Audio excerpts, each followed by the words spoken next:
دن على حبيبك خير الخلق كلهم محمد سيد الكونين والثقلين محمد سيد الكونين والثقلين والفريقين من عرب ومن عجم مولاي صل وسلم دائما ابدا على حبيبك خير الخلق كلهم ثم الرضا عن ابي بكر وعن عمر ثم الرضا عن ابي بكر وعن عمر وعن علي وعن عثمان ذي الكرم مولاي صل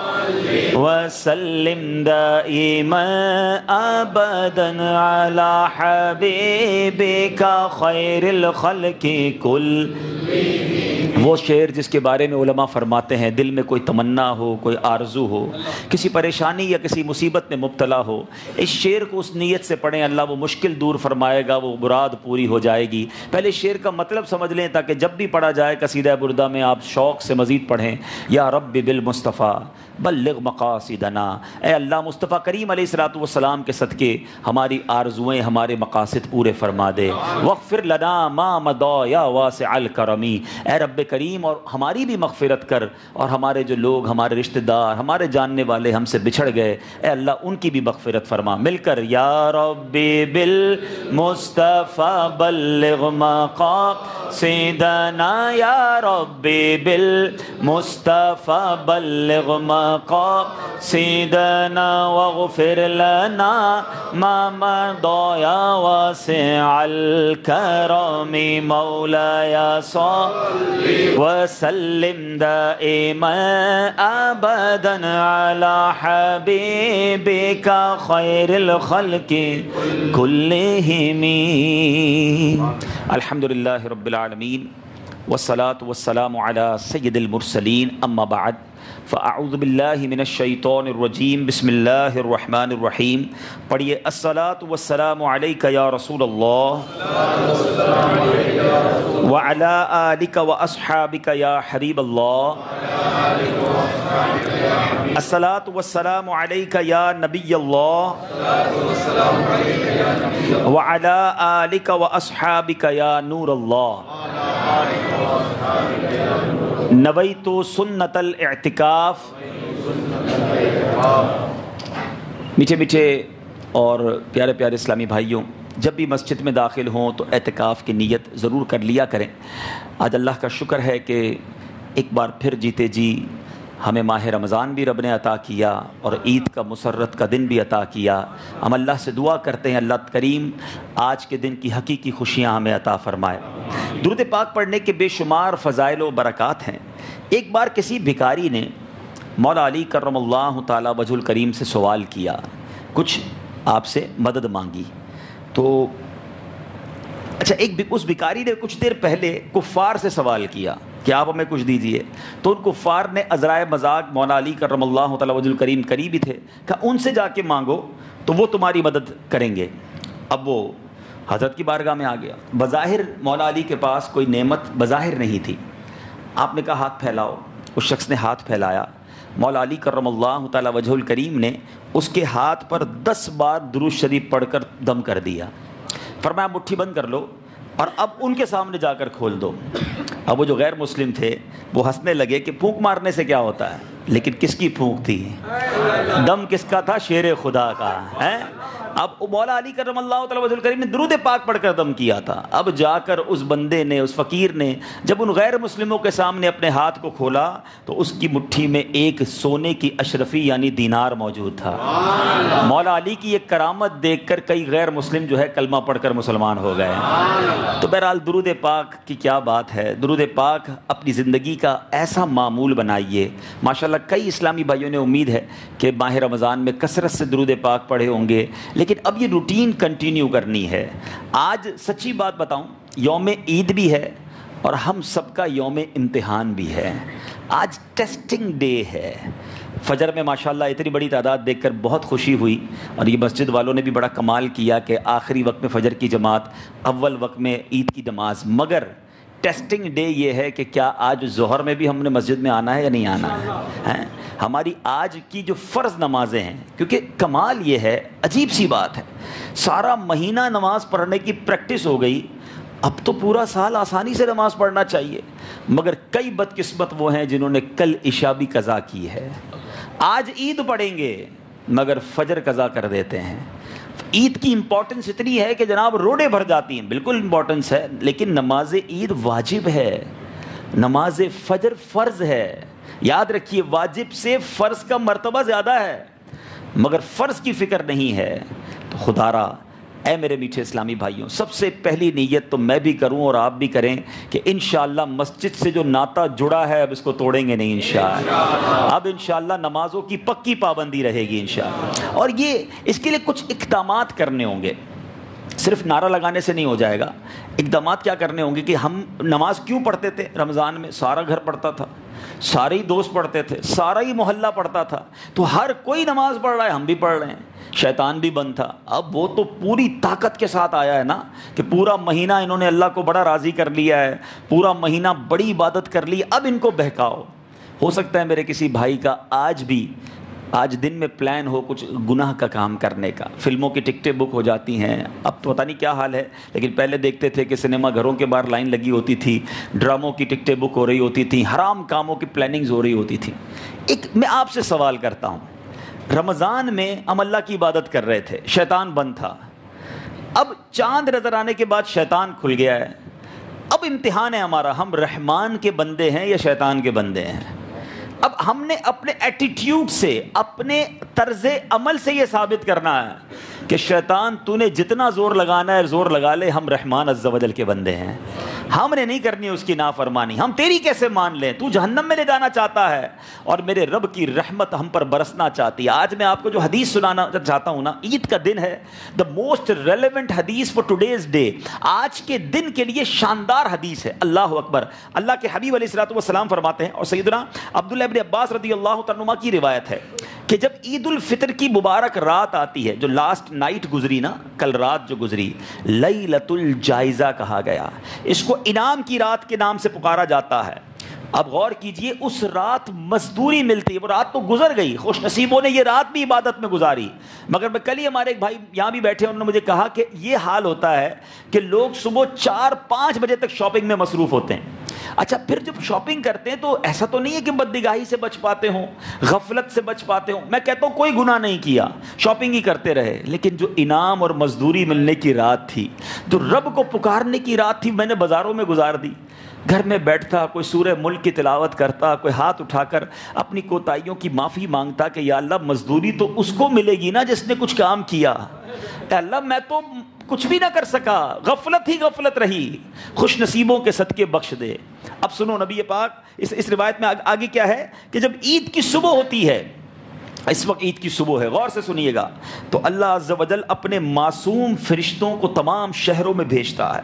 چنانچہ وہ فرشتے زمین پر تشریف لا کر سب گلیوں اور راہوں میں کھڑے ہو جاتے ہیں. اللہ کی رحمت سے امید ہے کہ اس وقت فرشتے گلیوں میں کھڑے ہوں گے. اب سنو, اور پھر وہ ندا دیتے ہیں, اناؤنسمنٹ کرتے ہیں, اے امت محمدیہ صلی اللہ تعالیٰ علیہ وسلم, اس رب کریم کی بارگاہ کی طرف چلو جو بہت زیادہ عطا کرنے والا اور بڑے سے بڑا گناہ معاف فرمانے والا ہے. پھر اللہ عز و جل اپنے بندوں سے یوں مخاطب ہوتا ہے, اے میرے بندوں مانگو کیا مانگتے ہو. ہائے ہائے, آج کا دن وہ دن ہے جب الہی اعلان فرماتا ہے مانگو اے میرے بندوں کیا مانگتے ہو.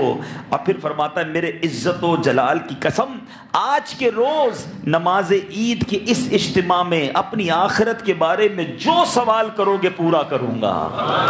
آخرت کے بارے میں. پھر فرمایا اور دنیا کے بارے میں تم جو مانگو گے اس میں تمہاری بھلائی کی طرف نظر کروں گا, یعنی جو ہمارے حق میں بہتر ہوگا. مانگے دنیا کے لیے بھی, مگر وہ کریم دیکھو جو ہمارے حق میں بہتر ہے وہ عطا فرمائے گا. اللہ فرماتا ہے میری عزت کی قسم, جب تک تم میرا لحاظ رکھو گے میں بھی تمہاری خطاؤں کی پردہ پوشی کرتا رہوں گا. میری عزت و جلال کی قسم تمہیں حد سے بڑھنے والوں یعنی مجرموں کے ساتھ رسوا نہ کروں گا.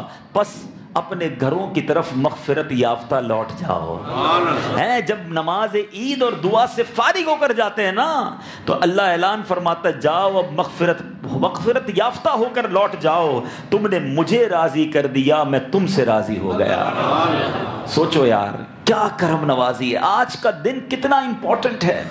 یہاں میں ایک اور بات بھی کر دوں, شاید وہ لوگ تو ابھی آئے بھی نہیں جن سے مجھے یہ بات کرنی ہے کہ عید کی نماز کے بعد بھی دعا نہیں مانگتے.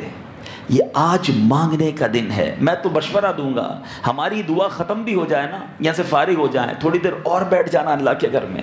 آج نوازا جا رہا ہے, آج بانٹا جا رہا ہے. اپنے دل کی بات کرنا نا اپنے مالک سے کہ اللہ مجھے یہ پریشانی ہے, مالک میرے گھر میں یہ بیماری ہے, اے اللہ میرے بھائی میرے بہن میرے رشتہ داروں میں یہ پرابلم ہے, مالک میرے روزگار میں یہ تنگی ہے. اللہ سے نہیں کہیں گے تو کس سے کہیں گے؟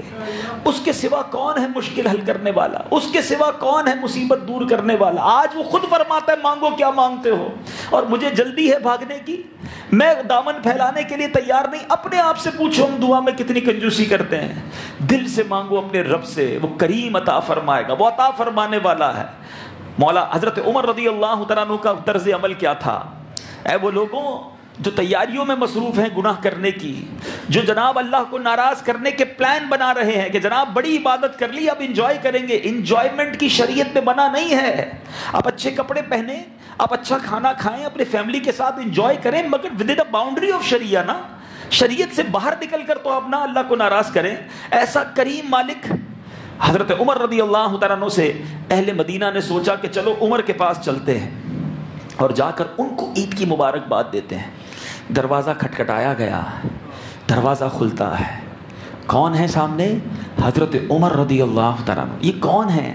تھوڑا سا ریمائنڈ کرا دیتا ہوں. امیر المومنین ہیں حضرت عمر رضی اللہ عنہ, خلیفۃ المسلمین. آپ وہ عظیم شخصیت ہیں جن کے بارے میں میرے آقا فرماتے ہیں میرے بعد کوئی نبی ہوتا تو عمر ہوتا. عمر جس گلی سے گزر جائے اس گلی سے شیطان نہیں گزرتا. لک ایٹ دا اسٹیٹس, مرتبہ دیکھو, قطعی جنتی. حضرت عمر کا یہی مرتبہ بیان کرنا آخر ہے, یہی کافی ہے کہ دیکھ لو آج بھی روضہ رسول میں نبی پاک کے ساتھ موجود ہیں. سنہری جالیوں پہ جب بھی سلام پیش کرتے ہیں تو حضرت عمر وہاں موجود ہیں. اتنی عظیم ہستی ہیں, سبحان اللہ. وقت تھوڑا ہے ورنہ حضرت عمر کے فضائل پر ہی باتیں اتنی یاد آ رہی ہیں کہ ایک بار نبی پاک صحابہ کرام کے سامنے تشریف لائے. سیدھے ہاتھ میں حضرت ابوبکر کا ہاتھ ہے, بائیں ہاتھ میں حضرت عمر کا ہاتھ ہے, اور اس طرح تشریف لائے اور کچھ اس طرح میرے آقا نے فرمایا دیکھ لو جس طرح آج ہم آئے ہیں محشر کے دن بھی اسی طرح آئیں گے.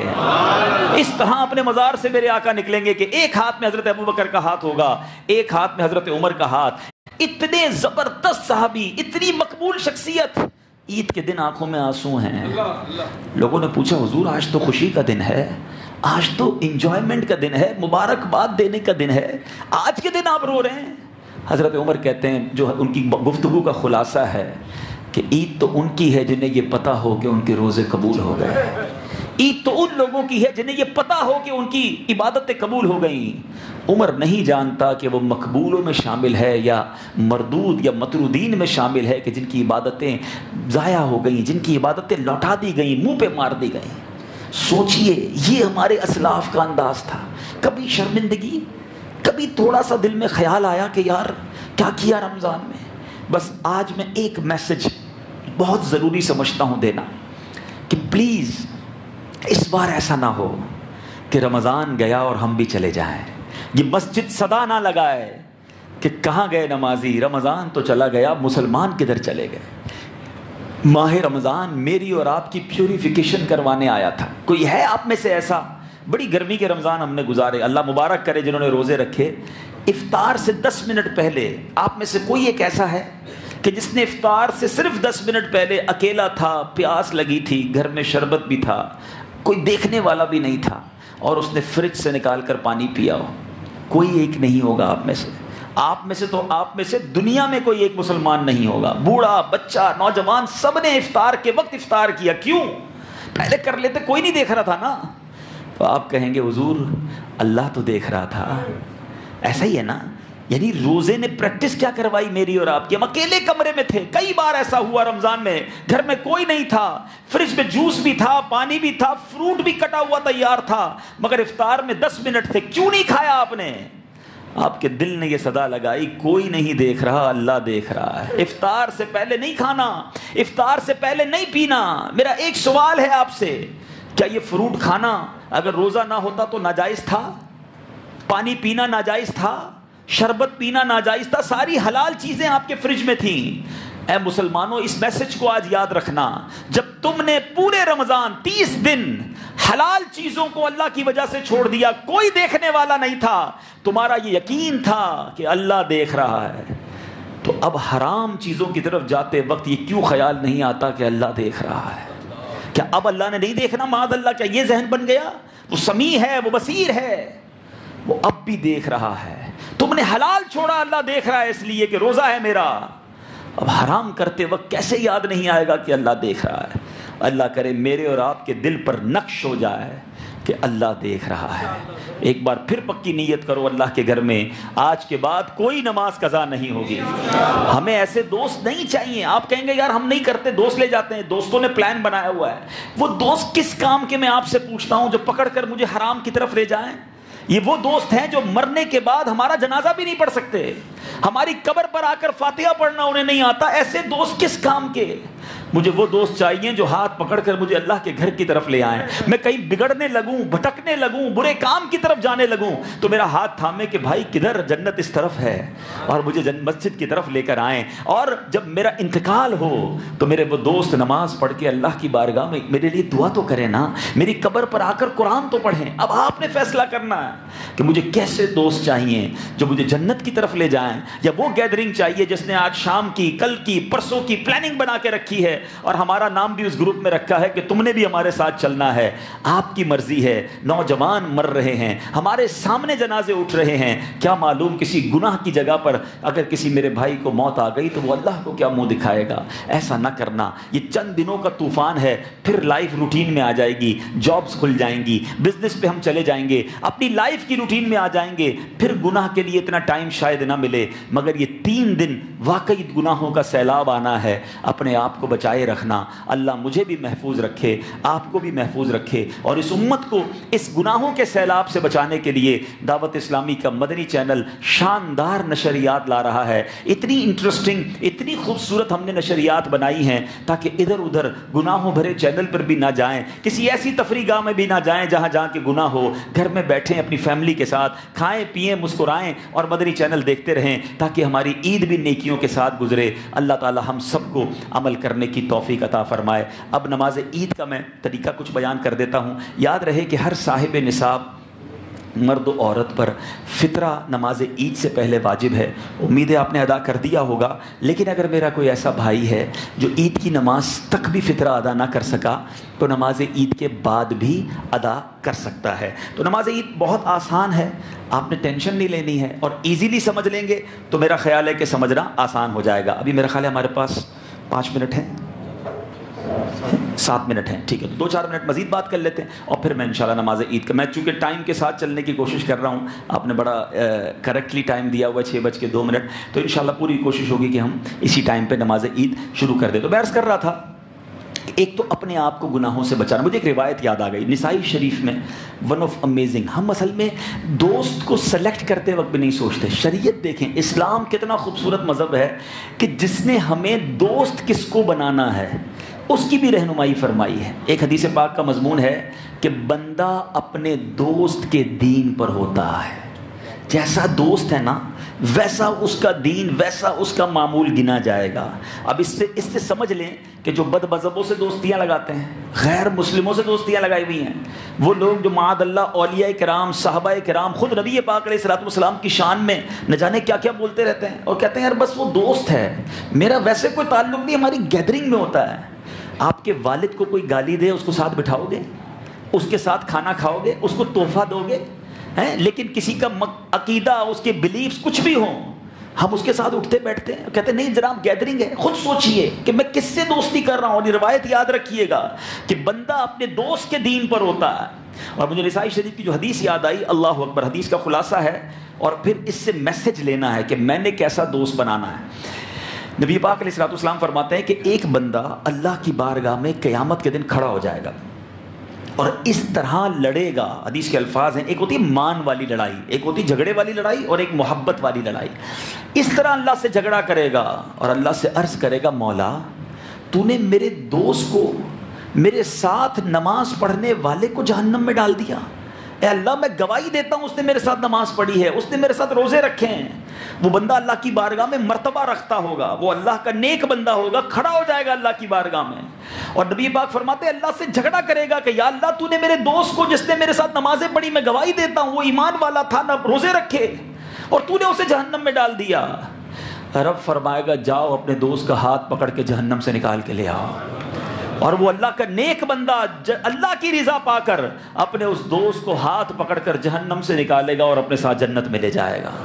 میں جب یہ روایت میں نے پڑھی نا میٹھے اسلامی بھائیوں، غور کیجئے، میں مشورہ دیتا ہوں زندگی میں ایک ایسا دوست ضرور بنانا کہ اگر میں پارا گیا، میں تو گناہ گار ہوں، وہ اللہ کی بارگاہ میں کھڑا ہو جائے کہ یا اللہ میں گواہی دیتا ہوں اس نے میرے ساتھ نماز پڑھی ہے۔ کوئی ایسے نیک آدمی کو، کوئی ایسے عبادت گزار کو، مخلص کو، روزے دار کو، تلاوت کرنے والے کو، آپ دیکھو نا یہ خوف خدا والا ہے۔ ہم دیکھتے پیسے والا کون ہے، اس کو دوست بنانا ہے، گاڑی کس کی اچھی ہے اس کو دوست بنانا ہے، کھانا کون اچھا کھلاتا ہے، وہ نہیں۔ جب آپ کو نظر آئے، اور میں آپ کو مشورہ دے رہا ہوں، خدا را یہ عید کے دن کا گولڈن مشورہ سمجھ لو کہ دعوت اسلامی کے مدنی ماحول میں سے بہت سے اسلامی بھائی آپ کو مل جائیں گے، سارا سال روزہ رکھنے والے مل جائیں گے، 12 ماہ مدنی قافلے میں سفر کرنے والے ملیں گے، پورے 72 مدنی انعامات پر عمل کرنے والے ملتے ہیں، تہجد گزار ملتے ہیں۔ پکڑ لو ایسے کسی کو اور اس سے دوستی کر لو، اس کے ساتھ کچھ سفر کر لو مدنی قافلے میں، اس کے ساتھ کچھ نمازیں پڑھ لو، تاکہ اگر خدا نہ خواستہ قیامت کے دن میں پکڑا جاؤں تو میرا وہ دوست اللہ کی بارگاہ میں کھڑا ہو جائے کہ یا اللہ میں گواہی دیتا ہوں اس نے میرے ساتھ نمازیں پڑھی تھی، میں گواہی دیتا ہوں اس نے میرے ساتھ سفر کیا تھا، اس نے روزے رکھے تھے، وہ نیک بندہ میرا ہاتھ پکڑ کر مجھے بچا لے۔ اب میں آپ سے پوچھتا ہوں، ہے کوئی دوست آپ کا ایسی گیدرنگ میں جن دوستوں سے ہم نے دوستیاں لگائی ہیں، ہے کوئی ایک ایسا دوست؟ ہمارے دوست تو ہم نیکی کریں تو مذاق اڑاتے ہیں، کیا مولوی بننے کا ارادہ ہے؟ ارے بھائی روز مسجد کیوں جاتا ہے؟ تھوڑی سی داڑھی بڑھاؤ تو دوستوں کے کہنے پہ کٹوانی پڑتی ہے۔ نہیں چاہیے ایسی گیدرنگ۔ میں آپ کی خیر خواہی کر رہا ہوں، عید کے دن آپ کے آگے ایک انشاءاللہ نیکیوں کا، سنتوں کا، عبادت کا بند باندھنے کی کوشش کر رہا ہوں۔ مجھے پتا ہے بڑا سیلاب آنا ہے، مگر اگر یہ بند بندھا ہوگا اور انشاءاللہ نبی پاک کی رحمت ساتھ ہوئی تو طوفان گزر جائے گا، ہم شیطان کے ہاتھ میں نہیں آئیں گے انشاءاللہ۔ تو آج اپنے آپ سے عہد کیجئے، کوئی بات نہیں، پلان کینسل ہو جاتے ہیں، کینسل کر دیجئے گا، لیکن ہمیں اللہ اور اس کے رسول کو ناراض نہیں کرنا ہے۔ اللہ مجھے اور آپ کو عمل کرنے کی توفیق عطا فرمائے۔ نماز عید 2 رکعت ہیں، اور تھوڑا سا میں ایزی کر کے سمجھا دیتا ہوں تاکہ یہ آئندہ کے لیے بھی یاد ہو جائے گا۔ اس میں 6 زائد تکبیریں ہیں، ٹھیک ہے؟ جمعے کی نماز میں نماز سے پہلے خطبہ ہوتا ہے، عید کی نماز میں نماز کے بعد خطبہ ہوگا۔ آپ نے خطبہ بھی سننا ہے، اس کے بعد انشاءاللہ ہم دعا بھی کریں گے، اجتماعی دعا ہوگی، اور اللہ نے چاہا صلاۃ والسلام بھی پڑھیں گے انشاءاللہ۔ 2 رکعت کی نیت ہوگی، 6 زائد تکبیروں کے، اللہ اکبر کہہ کر ہم ہاتھ باندھیں گے جیسے ہم باندھتے ہیں، اور ہم ثنا پڑھیں گے۔ ثنا پڑھنے کے بعد 3 تکبیریں کہی جائیں گی، تینوں تکبیروں میں اللہ اکبر کہہ کر ہم ہاتھ چھوڑ دیں گے۔ پھر جو چوتھی تکبیر ہوگی، جو تیسری تکبیر ہوگی، اس میں ہم 2 تکبیروں میں ہاتھ اٹھا کر چھوڑ دیں گے، تیسری تکبیر میں ہم ہاتھ اٹھا کر باندھ لیں گے، ٹھیک ہے؟ اور اب امام تلاوت کرے گا، آپ سماعت کریں گے، پھر جس طرح رکوع کرتے ہیں، سجدہ کرتے ہیں، پھر کھڑے ہو جائیں گے۔ دوسری رکعت میں شروع ہی سے امام تلاوت کرے گا، ہم تلاوت میں شامل ہو جائیں گے، اور اب 3 بار تکبیریں کہی جائیں گی، ہاتھ اٹھا کر ہم ہاتھ چھوڑیں گے، تو یہ ہماری ٹوٹل 6 زائد تکبیریں ہو جائیں گی۔ اب جب چوتھی تکبیر ہوگی تو ہم رکوع میں چلے جائیں گے۔ ویری ایزی، ہر 2 رکعتوں میں 3 بار ایکسٹرا تکبیریں دی جانی ہیں۔ پہلی رکعت میں ثنا کے بعد ہوگی، یہ یاد رکھیے گا، 3 تکبیریں، اور دوسری رکعت میں پوری تلاوت کے بعد رکوع میں جانے سے پہلے 3 تکبیریں ہوں گی۔ اگر یہ یاد کر لیں گے تو انشاءاللہ آپ سے غلطی نہیں ہوگی، ٹھیک ہے؟ تمام اسلامی بھائی انشاءاللہ اپنی صفیں درست کر لیں تاکہ جن کو جگہ یہاں نہ ملے تو وہ جگہ پیچھے حاصل کر لیں، اور پھر انشاءاللہ ہم نماز عید شروع کریں گے۔